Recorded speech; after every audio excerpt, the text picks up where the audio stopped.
Hello বন্ধুরা, চলে এলাম আমি লঙ্কা খেতে। তো লঙ্কা উঠাতে আসছি, কারণ গাছের টাটকা একদম তাজা লঙ্কা। এটাকে তুলে ভাত খাবো।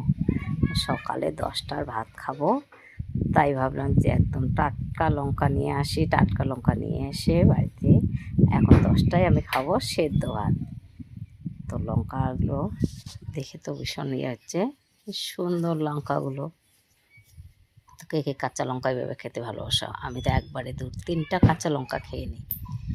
তো কাঁচা লঙ্কা দিয়ে নিয়ে বসলাম এখন সেদ্ধ ভাত। তো সেদ্ধ ভাতটা এখন খেয়ে বেরিয়ে পড়বো মাকে নিয়ে ডাক্তারের কাছে। তো সাথে যে ছাগলের বাচ্চাটা অনেকক্ষণ থেকে কাঁদছে, মার জন্য দুধ খাবে। তো ছাগল ছানাটাকে নিয়ে যাচ্ছে এখন ওর মার কাছে। তো মা বাঁধা রয়েছে পুকুর ধারে, তো বাড়ির পাশেই পুকুর, নিয়ে যাচ্ছে ওকে মার কাছে একটু দুধ খাওয়াতে।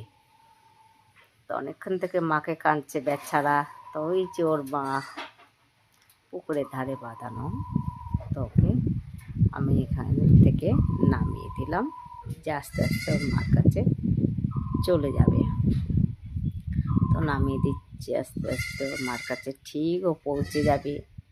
তো আমি পুকুরের ধারে পুকুরের মধ্যে বসে থাকলাম, দেখেও আস্তে আস্তে নেমে যাচ্ছে। তো চারপাশটা দেখো আমাদের লঙ্কা ক্ষেত, ভুট্টা ক্ষেত, এদিক পুকুরটা, সামনে বাড়ি, সব আমাদেরই সব বাড়ি।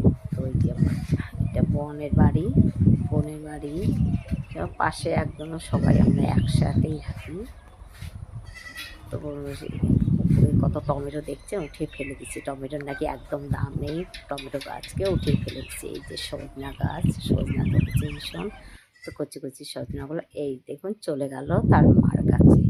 ঠিক আস্তে আস্তে চলে গেছে। তো মা মাই হয় তাই না, ঠিক মার কাছে পৌঁছে গেছে। তো বন্ধুরা ভালো থাকবেন, আমার ভিডিওটা দেখার জন্য অনেক ধন্যবাদ।